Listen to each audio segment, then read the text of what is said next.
തിരുവല്ലയിലെ അമ്മയെയും കുഞ്ഞുങ്ങളെയും കാണാനില്ലെന്ന പരാതിക്ക് പിന്നാലെ ഭർത്താവ് ആത്മഹത്യ ചെയ്ത നിലയിൽ കവിയൂർ സ്വദേശി അനീഷ് മാത്യുവിനെയാണ് മരിച്ച നിലയിൽ കണ്ടെത്തിയത്. സുജു ഉണ്ട് വിവരങ്ങളുമായി. സുജു, അനീഷിന്റെ ഭാര്യ റീനയെയും 2 പെൺകുഞ്ഞുങ്ങളെയും കാണാതായിട്ട് 2 ആഴ്ച പിന്നിട്ടിരിക്കുകയാണ്. ഇവരെ കണ്ടെത്താനുള്ള പോലീസ് അന്വേഷണം തുടരുന്നതിനിടയിലാണ് ഇന്നിപ്പോൾ അനീഷ് ആത്മഹത്യ ചെയ്തു, തൂങ്ങി മരിച്ച നിലയിൽ കണ്ടെത്തി എന്ന് പുറത്തേക്ക് വരുന്നത് റിപ്പോർട്ടുകൾ. എന്താണ് അവിടെ സംഭവിച്ചത്?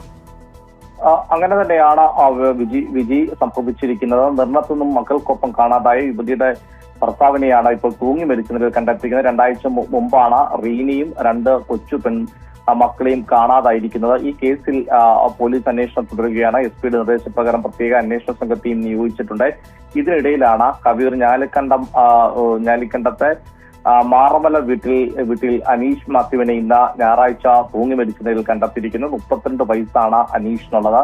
ഈ ഭാര്യയുടെ തിരോധനവുമായി ബന്ധപ്പെട്ട് അനീഷിനെ പോലീസ് ചോദ്യം ചെയ്തിരുന്നു. എന്നാൽ എന്തുകൊണ്ടാണ് അനീഷ് ഇപ്പോൾ ഇത്തരം ആത്മഹത്യ ചെയ്തതെന്ന് അറിയില്ല. പോലീസ് പ്രാഥമിക ആത്മഹത്യ എന്ന നിഗമനത്തിലാണുള്ളത്. എന്നാൽ മറ്റു കാര്യങ്ങളെല്ലാം തന്നെ അന്വേഷണത്തിൽ മാത്രമേ വ്യക്തമാകത്തുള്ളൂ. എന്തായാലും അനീഷ് മാനസിക സമ്മർദ്ദത്തിലായിരുന്നു, അതല്ല മറ്റേതെങ്കിലും വിഷയങ്ങൾ അനീഷിനെ ആത്മഹത്യയിലേക്ക് നയിച്ചെന്നുള്ള കാര്യത്തിലൊക്കെ പോലീസിന്റെ അന്വേഷണമാണ് വ്യക്തത വരുത്തേണ്ടത്. എന്തായാലും ഈ യുവതിയും 2 മക്കളെയും ഇതുവരെയും പോലീസിന് കണ്ടെത്താനായിട്ടില്ല. അന്വേഷണം ഊർജിതമായി തുടരുന്നു എന്നാണ് പോലീസുമായി ബന്ധപ്പെട്ടപ്പോൾ ആ വിവരങ്ങൾ ലഭിക്കുന്നത്. വിജയ്.